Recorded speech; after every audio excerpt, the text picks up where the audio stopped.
Olá, eu sou Felipe Recondo, diretor de conteúdo do Jota, e hoje eu vou entrevistar a advogada socioambiental Carolina Santana, que trabalha há 15 anos na temática dos povos indígenas e tem uma atuação presente em pelo menos 3 casos, né, Carolina, no Supremo Tribunal Federal nessa área dos povos indígenas.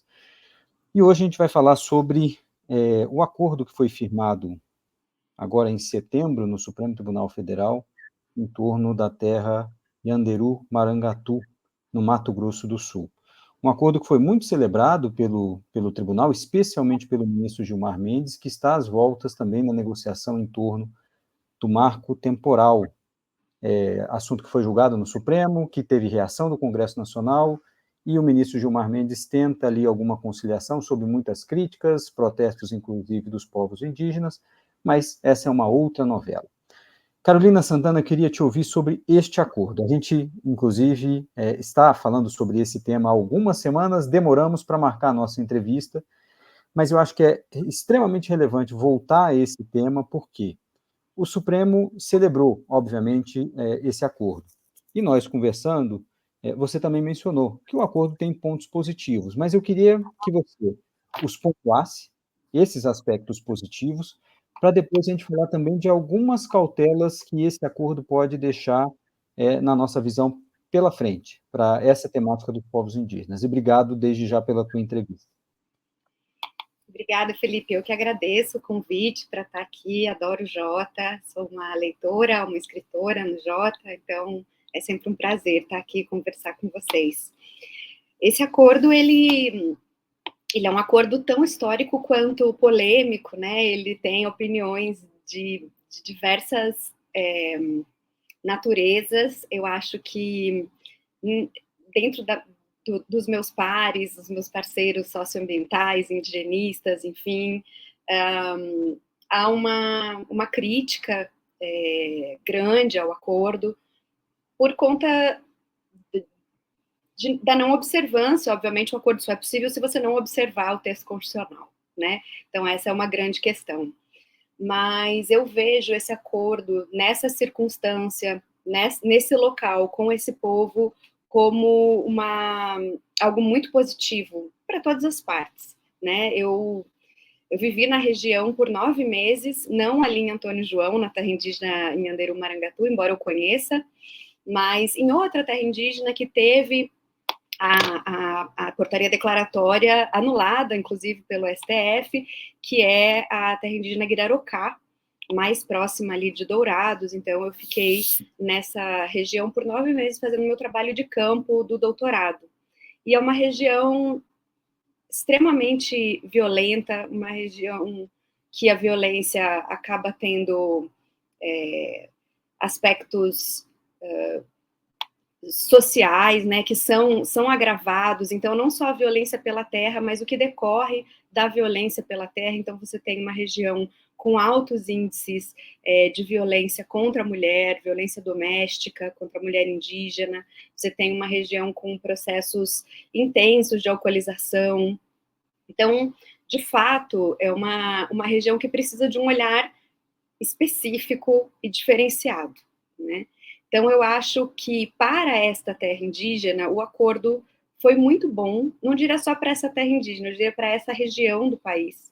O acordo foi muito bom. O tempo que eu fiquei lá, eu ouvi diversos indígenas falando que eles querem a terra deles, não importa como, né? Esses indígenas do Mato Grosso do Sul, especialmente os Guarani e os Kaiowá, na região onde eu fiz o meu trabalho, e acho que ele tem um ganho político, além desse ganho social, de pacificação, é o que se espera, né? E aparentemente é uma estratégia nova, considerada o que a gente vinha tentando enquanto sociedade, de pacificação dessa situação ali no campo. Por que nova, Carolina?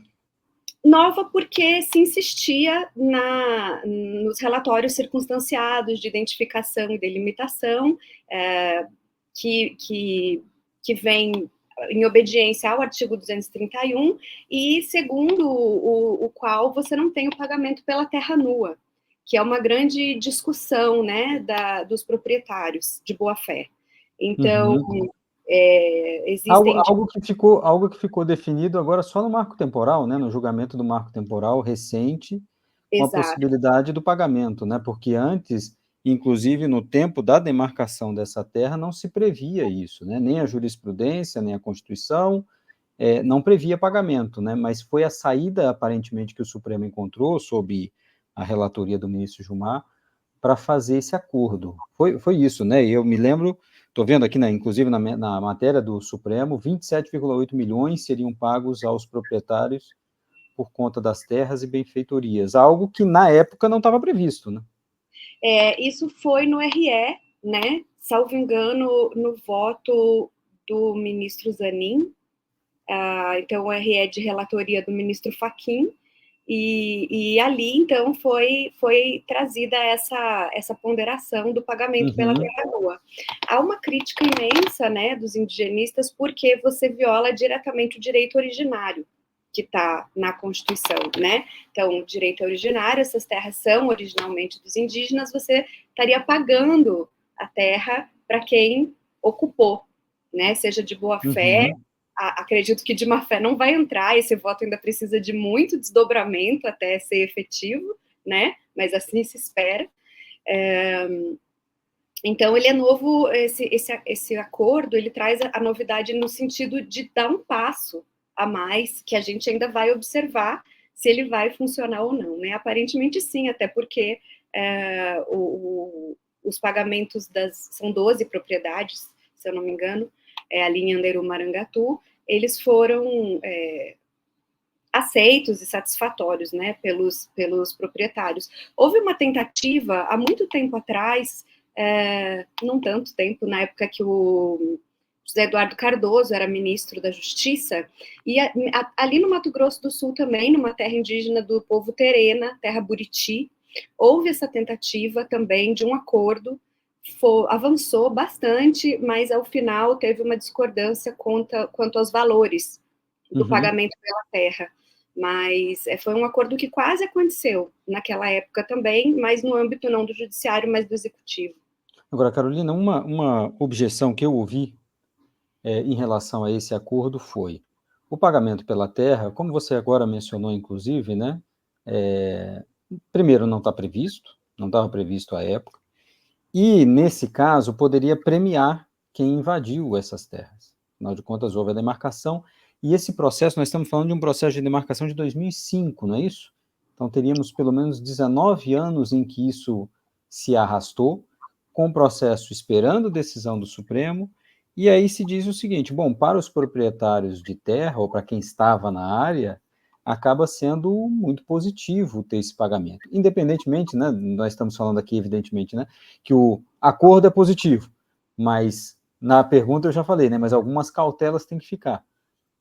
Fica um pouco desse recado de que pode ter sido um bom negócio ter arrastado esse processo durante tanto tempo?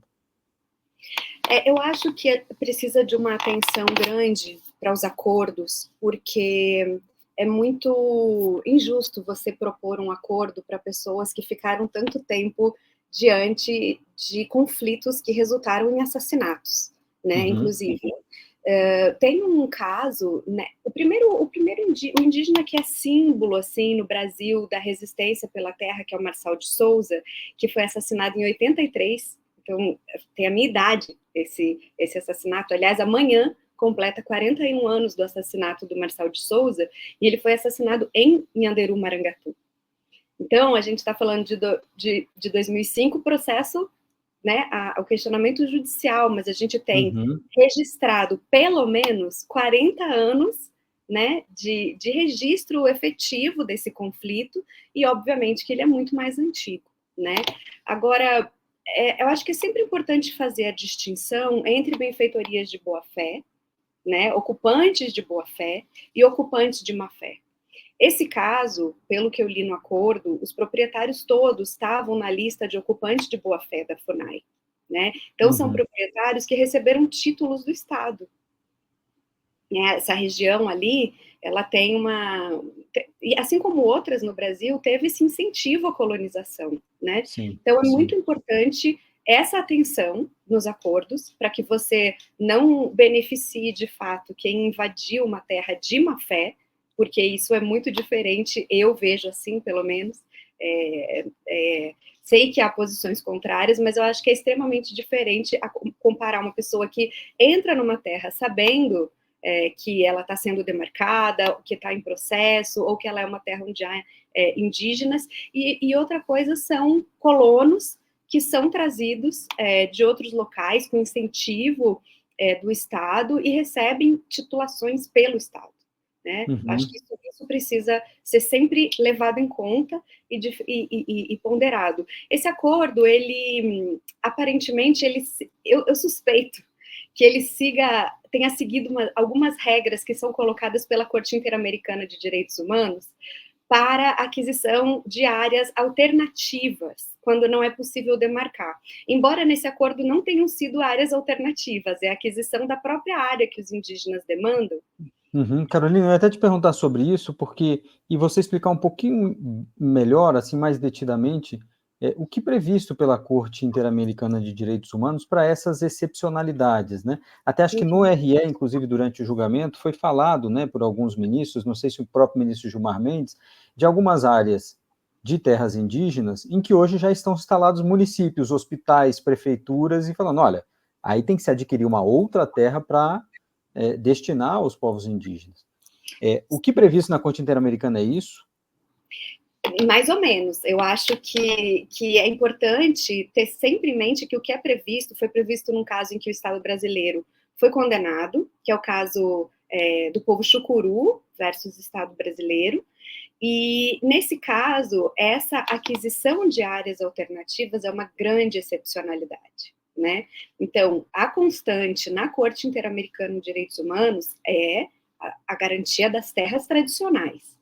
Então, esse acordo em Anderu-Marangatu, ele é como se fosse uma mistura das duas coisas, né? Porque foi a aquisição da terra tradicional, da terra demandada, não foi a área alternativa.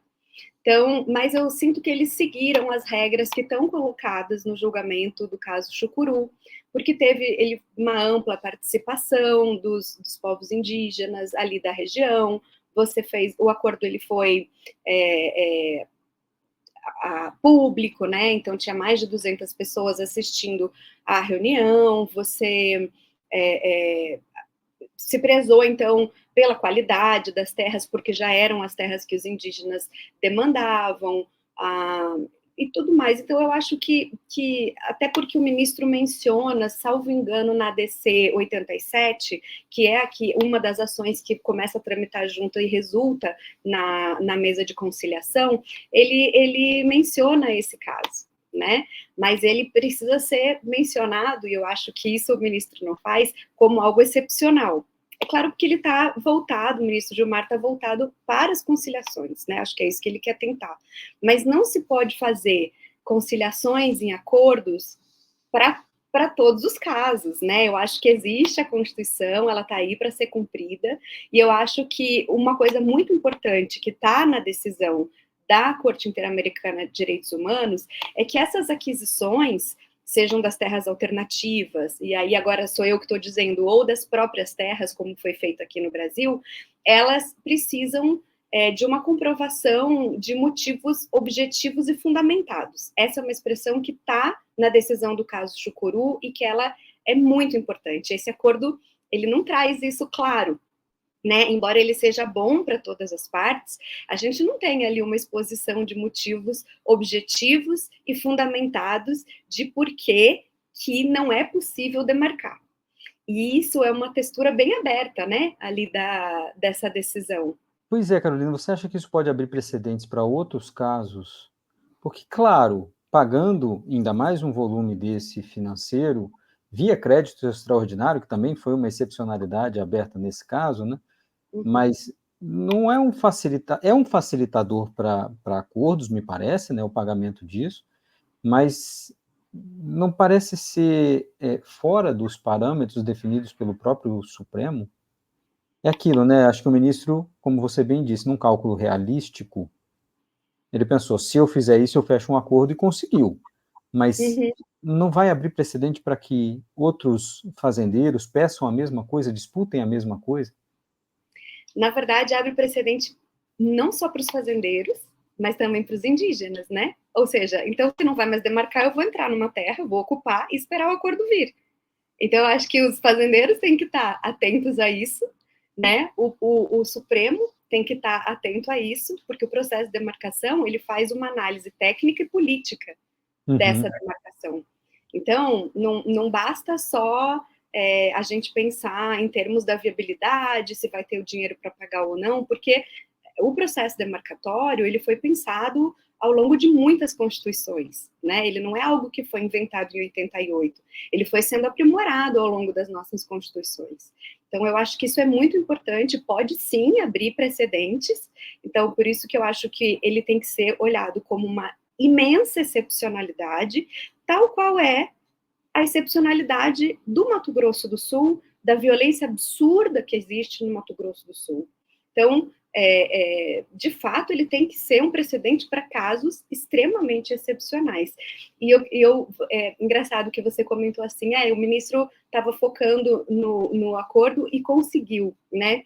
Eu vejo o Ministério dos Povos Indígenas conseguindo esse acordo, Eu ia te sabia? perguntar isso, a responsabilidade do Ministério nesse sentido também. Porque houve o assassinato poucos dias antes, né?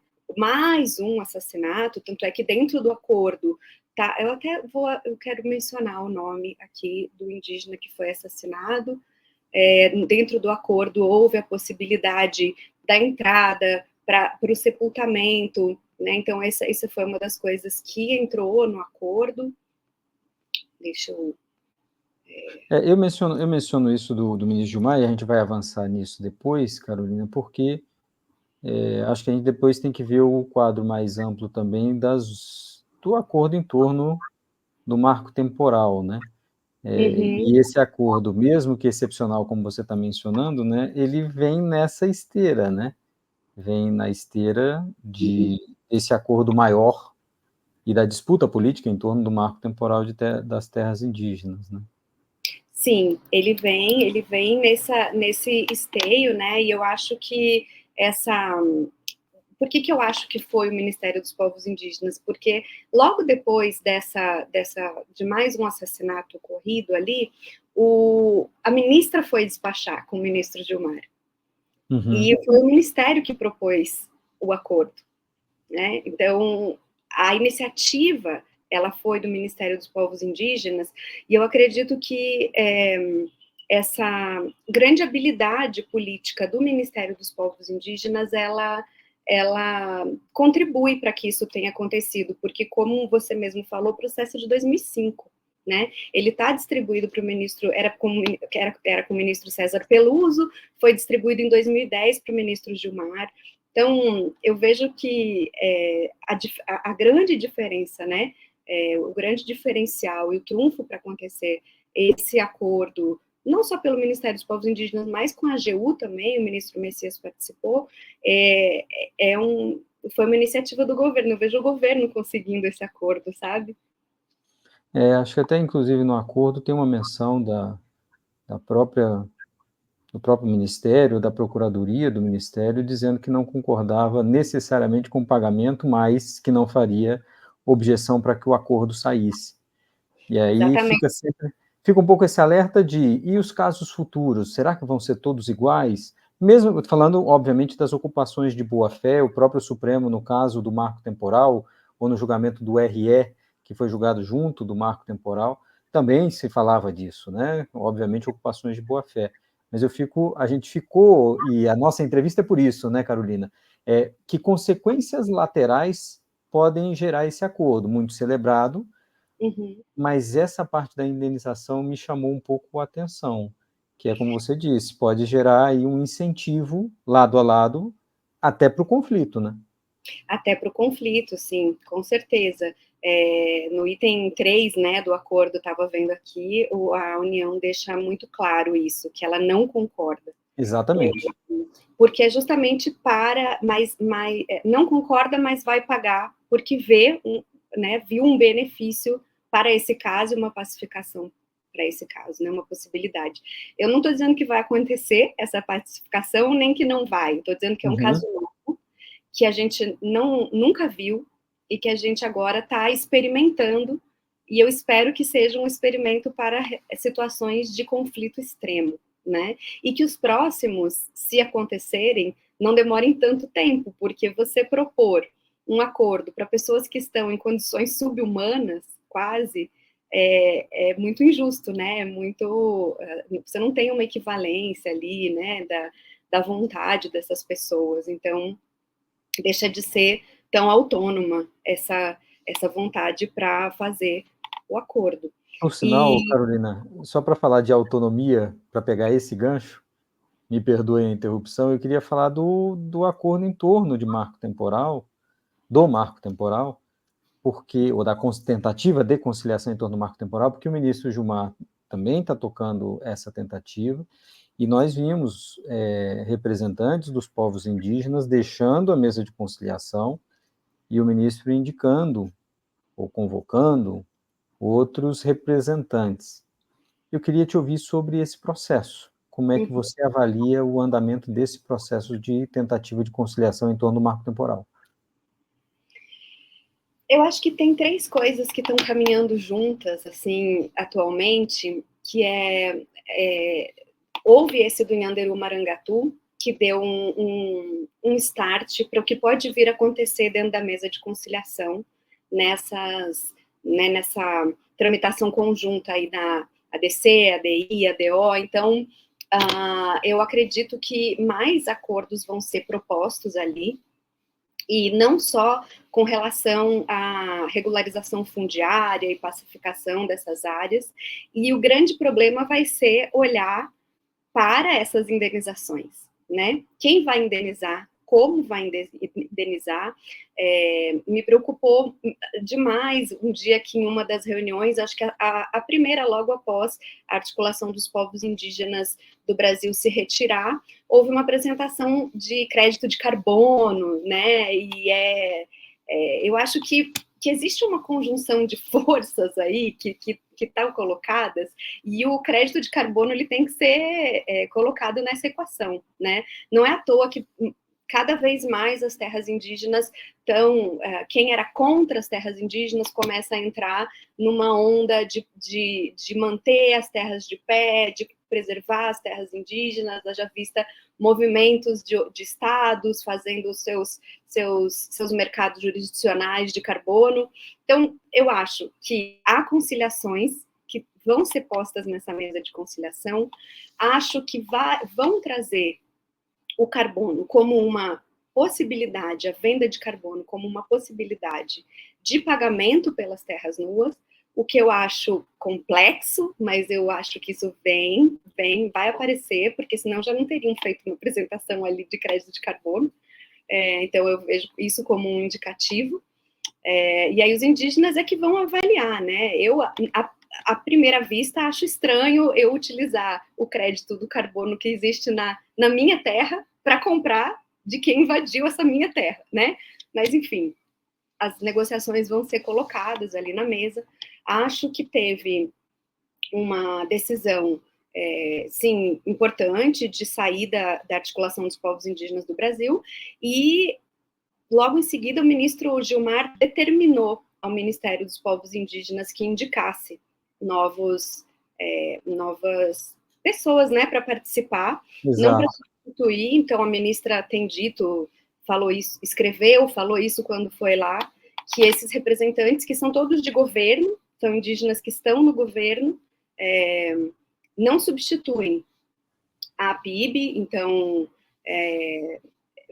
foi uma discussão muito grande no âmbito do movimento indígena, no âmbito do próprio ministério. Então, de fato, está gerando problemas de diversas ordens, né? De todo modo, a PIB tem a legitimidade ativa, tem o seu assento ainda ali, e isso é uma situação que o movimento indígena está enfrentando. Carolina, eu queria te ouvir um pouco sobre isso. Essa conciliação, a gente começou aqui, antes de começarmos a gravar, a gente estava falando sobre isso, né? uma tentativa de conciliação em cima de um julgamento já definido pelo Supremo Tribunal Federal, com reação do Congresso Nacional contra isso, e uma crítica, inclusive, ao ministro Gilmar por estar tentando conduzir essa conciliação novamente em torno de algo que o Supremo já decidiu. Você que acompanha essa temática, que atua no tribunal nessa pauta também, o que você acha que sai daí? E o que te parece que é o cálculo do ministro Gilmar Mendes? Porque acho que muita gente, e eu aqui no Sem Precedentes, com o Diego Werneck, já dei o meu pitaco sobre isso, conversando também com o ministro Gilmar Mendes, não está em jogo uma negociação em torno do marco temporal, mas me parece uma tentativa de saída política menos traumática para o Supremo e talvez para os povos indígenas em torno disso. Queria ouvir sua opinião. Olha, eu acho que é possível que exista um cálculo do ministro Gilmar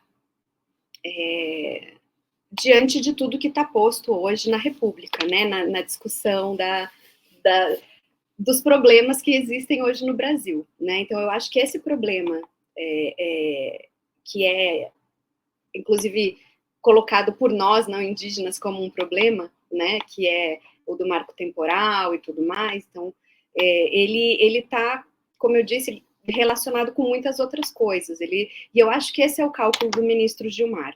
O ministro Gilmar vê a temática indígena dentro de e é o que ficou muito evidente nos últimos anos de governo, né? Então, durante o governo Bolsonaro, a pauta indígena entrou nos discursos do presidente. E isso não saiu. Isso saiu da boca do presidente, porque a gente mudou o governo, mudou o perfil político, mas essa pauta de negociações, ela está posta.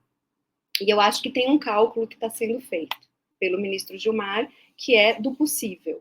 Mas eu acho também que existe uma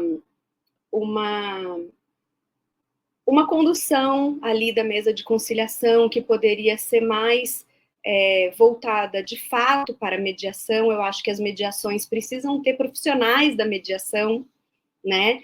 Acho que juízes não são profissionais de mediação, né? Então, eu acho que se o Supremo vai enveredar, de fato, para processos estruturais ou para litígios estratégicos que vão para conciliação, ele precisa investir em profissionais de conciliação, então, e mediação. Isso é uma das coisas que eu acho que é um problema nessa conciliação.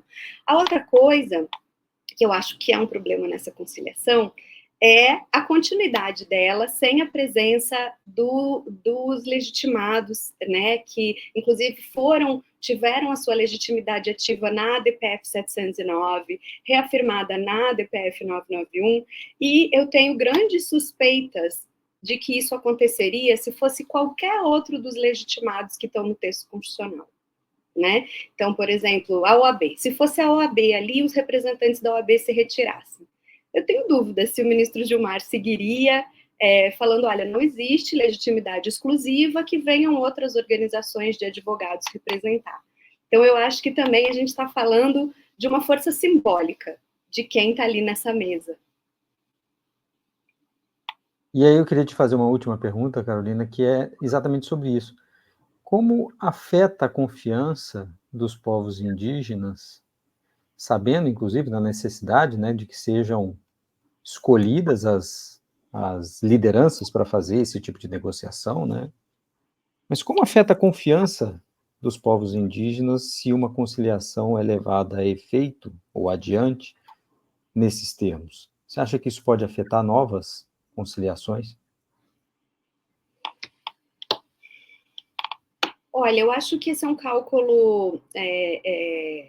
Novas conciliações com os indígenas, você disse? Novas conciliações com os indígenas diante de uma percepção de que, se os indígenas não concordarem ou se tiverem alguma objeção, o Supremo pode seguir adiante mesmo sem a presença de quem foi escolhido para fazer essa negociação, né? Acho que para as próximas pode ficar um recado de, bom, acho que a gente não tem muito o que fazer a não ser permanecer sentado à mesa até o final. Sim. Não, eu acho que o movimento indígena, ele de fato, claro que eu não falo por eles, né? Estou falando pelo que eu observo. Tem uma desconfiança muito grande dessa forma como está sendo conduzido. De todo modo, eu acho que novamente teve uma habilidade política do Ministério em indicar representantes que são ligados à articulação, né? Então, eles não são membros da articulação dos povos indígenas do Brasil, mas eles são pessoas que estão no governo porque vieram desse diálogo com o movimento indígena. Então, Ou seja, teria uma legitimação também junto aos povos indígenas para isso, né? Exato. Eu acho que seria diferente, por exemplo, se tivessem ali na mesa indígenas que têm uma representatividade pequena, muito pequena, por exemplo, os indígenas que costumam andar com os representantes do agronegócio, né? Que são indígenas que são a favor da mineração, que são indígenas que são a favor do arrendamento de terras indígenas. Essa é uma representação pequena, muito pequena dentro do movimento indígena, né? Então, eu acho que seria diferente. Acho que teve uma habilidade ali do Ministério em dialogar com a articulação dos povos indígenas do Brasil, falar, olha, a gente não está substituindo vocês, e indicar pessoas que estão no governo justamente porque vem desse diálogo com a articulação, né? Então, de fato, tem um medo do que vai acontecer ali, mas ao mesmo tempo são representantes que não são de um grupo político com ideologicamente dissonante, né? Carolina Santana, obrigado pela entrevista. Certamente a gente vai voltar a falar desse assunto em breve, não sei se brevíssimo. Mas obrigado, viu, pela colaboração mais uma vez com o Jota. Obrigada, Felipe, eu que te agradeço.